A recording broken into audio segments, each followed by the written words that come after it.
Hi, everyone. Um, as Boris introduced, I'm Selen Basol. I'm a tech lead manager in Google Zurich. I work on Google Maps, and I lead a team of engineers which build full-stack features for location-enabled experiences. So our team does everything from back-end optimizations to front-end serving. And I'll be talking to you about Maps Platform. When I was preparing this talk, I was thinking, like, Maps Platform is one of the oldest APIs we have available. What can I say that would make this talk more interesting beyond what already exists as a API documentation? So you will hear a lot about what goes into building such a platform. And it is true both for how Google Maps is built, as well as how Google Maps is exposed through Maps Platform to our developers. But before we get into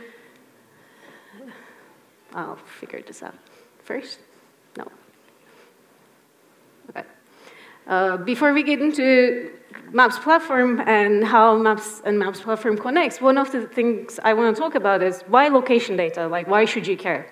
Actually, right now, given all the technology, the cloud technology, the internet, and the mobile devices, the world is changing more than ever, and we are creating more and more data. If you look at the data we created over the last 2 years, that is 90% of the data we created. And interesting part about this data is majority of it either has or will have location component. So it means this location component connects the data that is otherwise not visibly linked or not visibly have a relationship to each other. And another aspect of today's environment is we have a lot of IoT devices that is getting into use. Right now, if you look at the industry, we estimate about 23 billion IoT devices. And by 2025, we estimate about 3 times increase in this.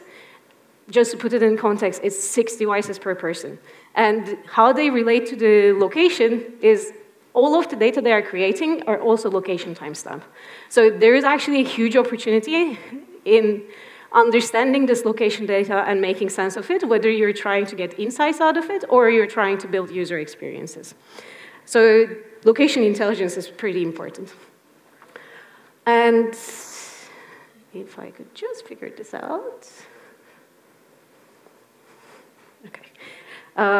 So seeing this in 2005, Google Maps launched for the first time as a web mapping application, and the mission was to help users navigate and explore the real world wherever they are.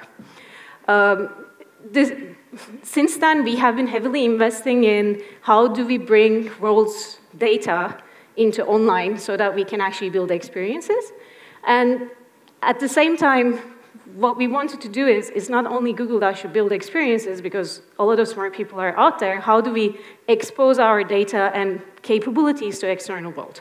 So in 2005, we also launched the first Maps API, which was a web map-based application. And since then, over the last 13 years, we have grown the API we have grown from 1 to 18 API offerings. And in this context, what we try to do is map the ever-changing world.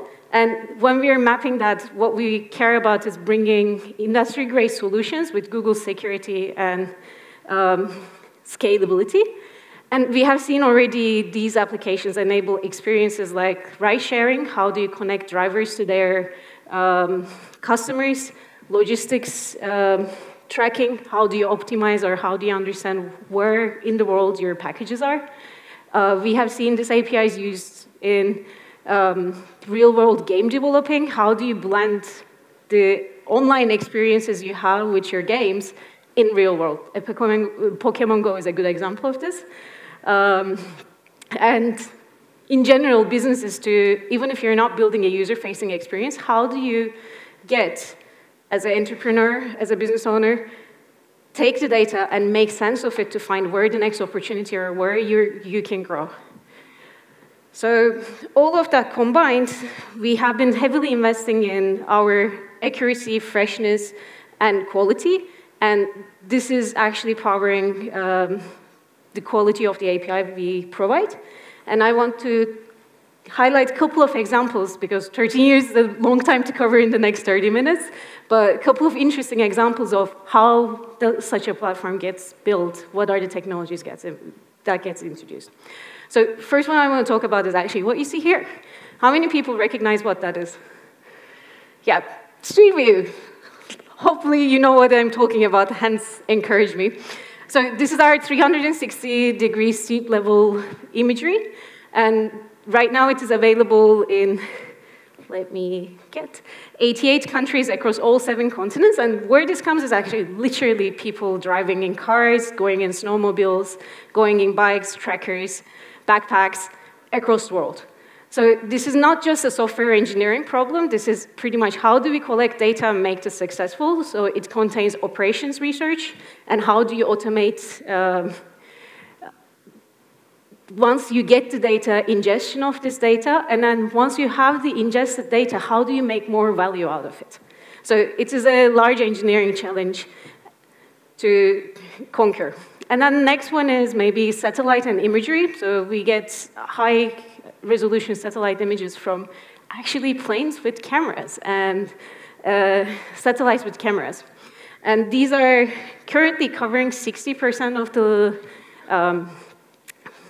world's surface, and that is equivalent to 98% of world's population, to the lowest degree, to the sub-meter accuracy of imagery. What this allows us is to understand with visual recognition and computer vision algorithms the landscapes without actually needing to go and refresh these manually. Because the world is constantly changing. New areas are being built. Some areas, because of disasters or because of structurings, appear, disappear. Once we have the data, our job is not done. That is only the beginning. We have to figure out a way how to scalably keep this data fresh, accurate, and running. And this is where we actually rely heavily on the machine learning and AI. And Google Maps platform integrates with Cloud Platform, which gives you access to all of the analytics and insights, as well as Google Cloud Machine Learning Engine. We work pretty much the same way. We get the data, we clean it up, put it in the existing formats, and then we actually try a bunch of things to figure out how to make our processes faster or get new data out of it. A good example of this one was, so from Street View, we right now have 80 billion images. You can imagine annotating those images manually would have been an impossible job. So understanding street addresses of each of the building helps us, for instance, to create geocodes. So where is a single address located on a map? Because there is multiple layers of connection between the different parts of the location information. You have, for instance, a business. Business is on a certain address, and this address is on a certain place in the map. So we want to be able to systematically create this kind of relation and make it accessible, but it is hard. So one of the things, one of the Google teams that takes this as one of their main goals is Google Ground Truth team, who takes all of this imagery and applies machine learning and visual recognition to extract house numbers to match with the car's position to get the right geocode out. And this actually helps us to launch in more countries faster. So in the first couple of years when we were starting this effort, maybe a country launch would take about a year. Now we are able to launch multiple countries within 6 months, once we have the data. Because we still kind of need to go and figure out the streets.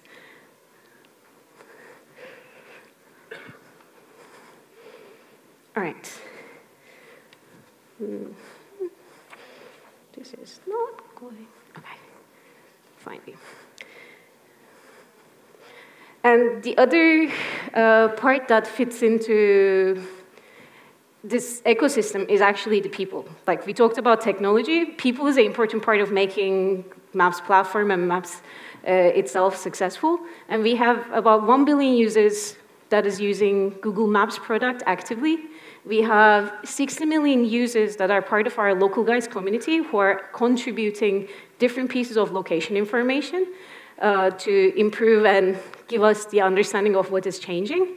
as well as we have millions of developers who give us continuously feedback on different pieces. And all of this drive the quality of our products, especially in real-timeness and accuracy. If this would just work. So what you see here is actually the real-time time-lapse of location data we are getting at different cities about traffic. And how this happens is all the users we talked about, as well as 2 billion Android users, anonymously, crowdsourced way, reports us information so that we can understand things like how the traffic is changing to give the information back to our users and our customers. And this data that is coming from these devices as well as the users is combined about with 1,000 different authoritative sources. These sources range from private and public map providers to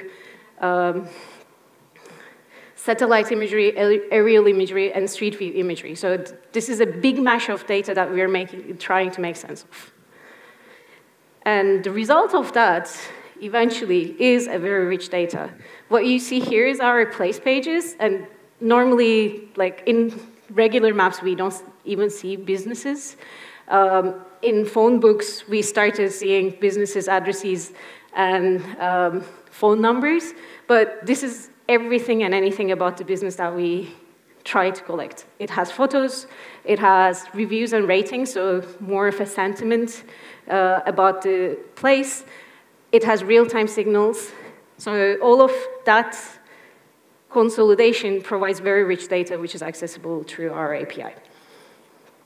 And one benefit of using Google Maps and Google Maps platform is actually because Google Maps is already pretty popular, 1 billion users, and different studies show that we're the most loved mapping product.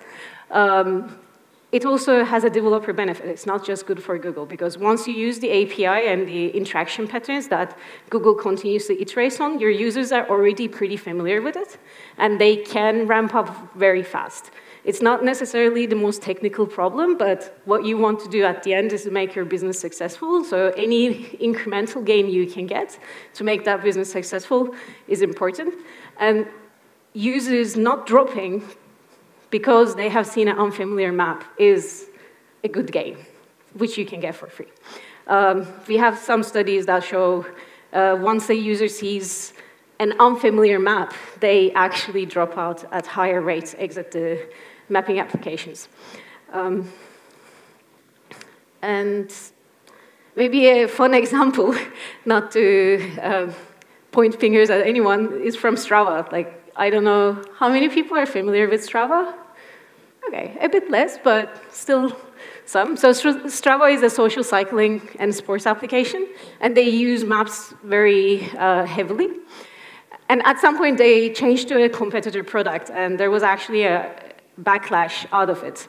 Many of the users complained, and once they looked at the complaints, one of the top complaints were actually Street View being removed.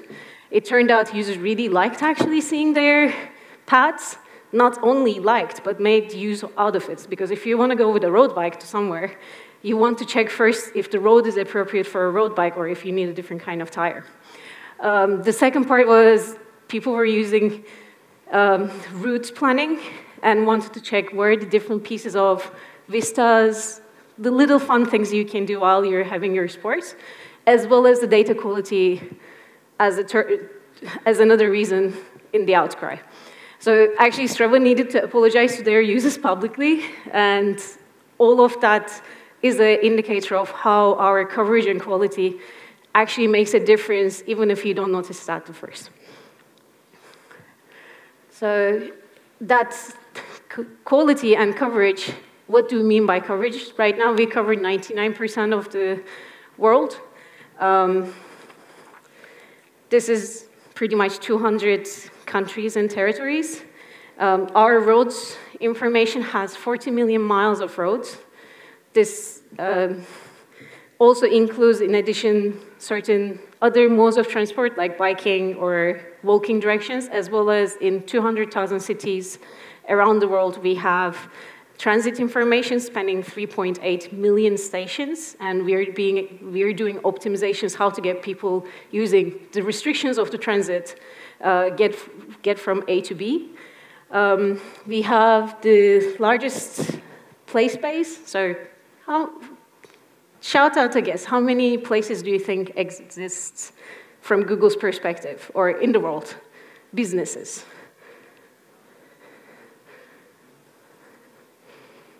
5 million, 10 million, 20 million? What's that? 150 million places we know. And every month, we learn about 700,000. Actually, it was on the screen, you know.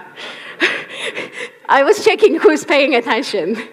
And we have 700,000 new businesses that we figure out that has opened. So, like, not only the world is changing, roads are changing, but businesses are changing even faster.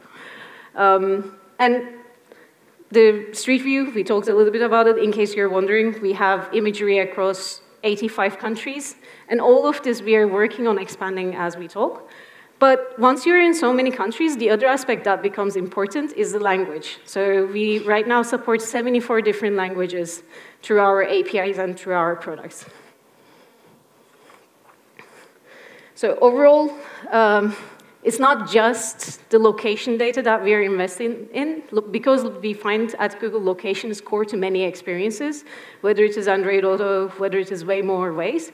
We are also internally trying to figure out how to have these collaborations between different business parts of Google and engineering parts of Google to both build an amazing experience and also have a way out of it to self-heal our models.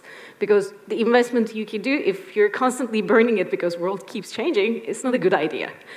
A great example of this is, for instance, Waymo. Waymo is our self-driving car effort. And the core piece of being able to do it relies on us having very accurate data to drive safely and quickly from A to B. In return, Waymo, Android Auto, Waze, whenever they are in use, Waymo collects understanding of its environment, and it helps us to update its own data so that we can actually do it next time even more safer.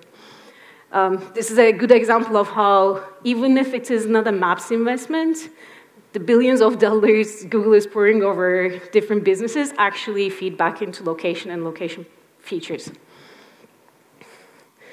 So we have talked a little bit about what goes into it, what kind of investments, what kind of technologies, but actually what is the products that is accessible and available. So we have 3 different products, maps, routes, and places, that helps you to build experiences that are location-enabled or get insights out of location. I will try to go a little bit deeper into each of these pieces to get you excited to get started, if you haven't already. So maps is the first piece that I'll talk about. It brings the real world to your users with customized maps and Street View imagery. So what does that mean exactly?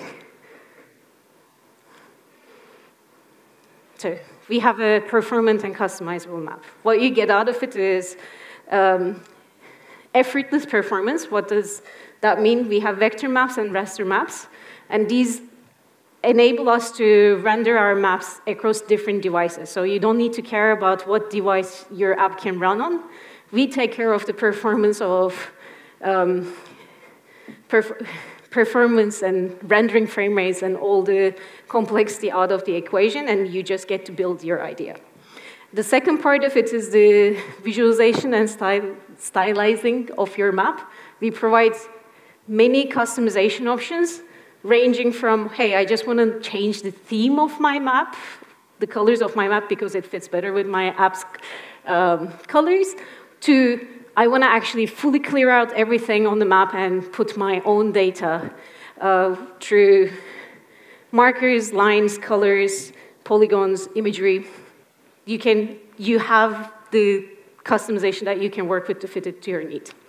And then the third aspect is actually once you use the JS API, the handling of different interactions for exploring and using the map is handled for you, obviously.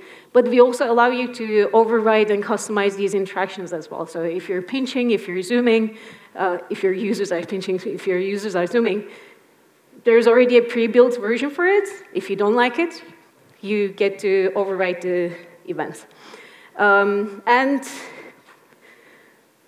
another interesting aspect of it is it's not just in your map. You can also enable your users to use and share the maps you created or the experiences they're having in your application. So while you can do all of this stuff, we don't stop working and lie back on our backs.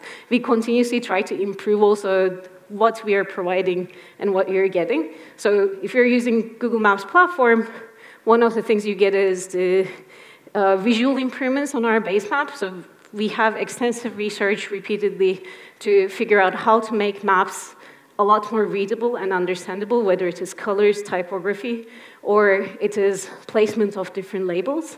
And you get to benefit from all this research immediately. Also, we continuously put effort to expand our APIs to different languages. Just this March, we launched a new 37 new set of countries, which covers 1.25 billion users in the world. So if you're building an app and you want to start small, once you need to scale and grow out of your market, you don't need to think about, oh my God, what am I going to do now? The language is not supported in my next country. Next country I want to expand. And actually, my team builds using Maps API, even though we are building within Google Maps itself, because we find it a lot more simpler to extract away all the complicated logic, and we have our web application using Google Maps API. And one of the things we use a lot this year, because we're iterating on how to build a new version of our emails, is the styling wizard. So we have a UX designer, we have a set of engineers that are constantly iterating together how to make the communication and the visual language better. But previously, what we used to do is visual designer will dream up something, the engineer would go and try to figure out if it is possible and what is possible. And now we have the styling wizard, which is a great improvement for our development process to be faster, where you can play with a lot of things, whether you want to keep this labels, that kind of geographical features on the map, or you want to remove everything so that you can create more space for whatever else you want to do on the map. You can highlight routes and change apply themes. So actually, even our UX designer, who doesn't have a technical background, is capable of iterating what is the right way. And when it comes to implementation, literally, we have the spec. We pretty much copy from the styling wizard, and ta-ta, everything looks beautiful, and you spend zero time how to figure out the right way of doing it once the design is finalized. And of course, all of these customization and performance smoothly combines with our powerful location detection capabilities. And this enables use cases like logistic tracking on a map or ride-sharing meetups. Pretty much, your imagination becomes the limit rather than the API for you. But is this going to play? All right, video doesn't work. But we talked a lot about the maps and the tiles themselves, but do not forget within the Maps API, we also have the imagery, 360-degree Street View imagery. And maybe one lesser known aspect of Street View is we have Street View Trusted, which actually allows businesses to upload inside 360 tours of their businesses to give a better sense of not just outside what the street looks like, but what kind of a service they're providing and what kind of atmosphere they have. And this is also available for 700,000 businesses across multiple countries. The functionality is available, we are expanding, so you also get access to this data through the API. So this is pretty much an overview of how you can get access. Maps JavaScript API This is where you get the most customization, where you can play with anything you want, where you can feel the developer-heavy side of it.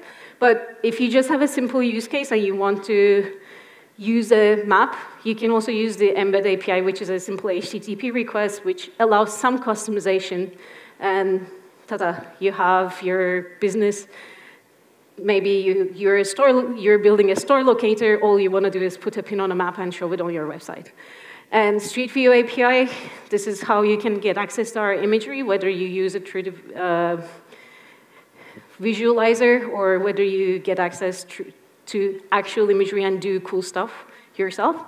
And Static Maps API, this is actually very often very powerful, especially for different kinds of communications you're trying to build with your users outside of your app. All right, a lot about maps. Let's talk about routes. So routes is our product that helps the users to find best way to get from A to Z with comprehensive data and, most interestingly, real-time traffic information. If you think about traffic, places, maps, at every stage I said, oh, the world is changing, the world is changing. This is the epitome of change. It is different from hour to hour. So it is very important if you're trying to get the users most efficiently from A to B to be aware of this aspect. And we try to bring the best of our real-time understanding to our users and our API access.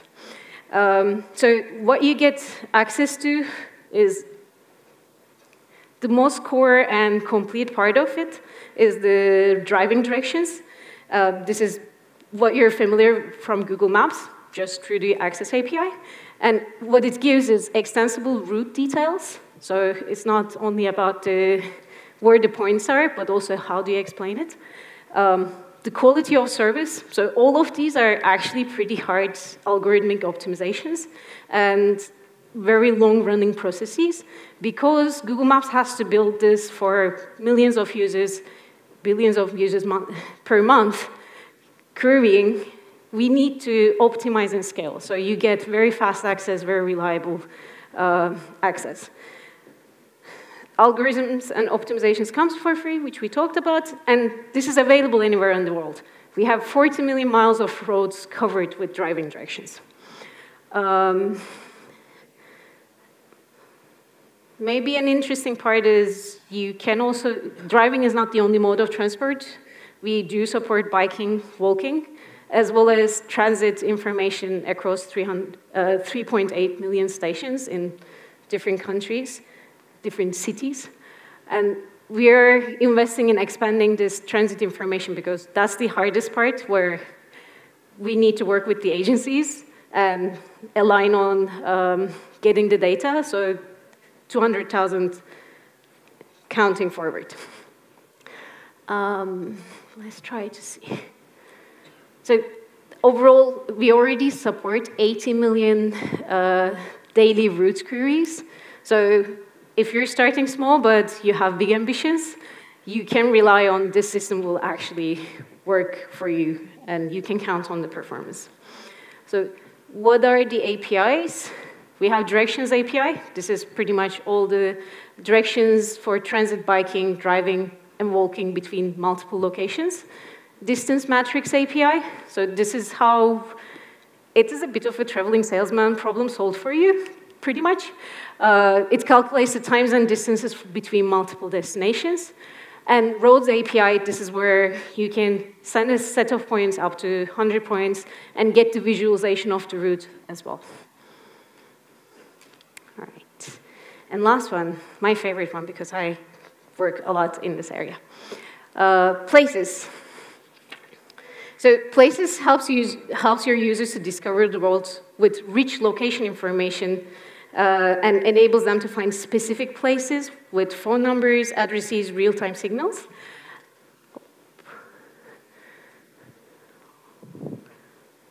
Perfect. So what you get as a developer out of it is pretty much the different components such as address, name, location, in a structured format so that you can actually operate between the different data types, whether it is latitude, longitudes you're trying to analyze data with or build experience with, or street address or location name. All of this is equivalent to each other once you use the APIs. The second part of it is, we talked a lot about the rich data, rich data. You can see different examples of it here. You get access to non-conventional location metadata, whether it is ratings, reviews, photos, which you can build even richer experiences with. And the third part is these APIs allow you to search and find places with all of this rich metadata, so it's a bidirectional lookup possibility, as well as one of the most beloved features, most probably for this API, is the Autosuggest. So even if you do nothing online with location, if you have an e-commerce website and you're just trying to get the information of the people so that you can deliver things to them, eventually, where no technology or very little technology is involved at the last step, it is most probably in your benefit if you get the right address and the right city and the right postcode. So Autosuggest is a great way to both save the effort on the user side and actually get the right data. Yeah. So all of this rich data, thanks to our community and all of these pipelines we talked about, which consolidates the data, keeps growing and keeps scaling. Our local guys contribute 25 million points a day to this database. And as we talked about, so maybe, can anyone read the house number there?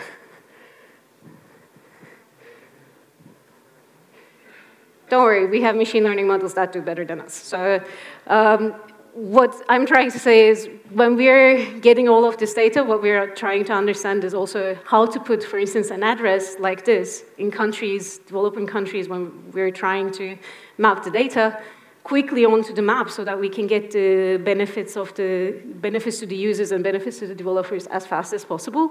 And this is a good example where this is in São Paulo. Only this year, we managed to add 30 million geocodes. Geocode is address to location mapping, using our AI technology. So it would have been impossible to actually employ a workforce that manually annotates this.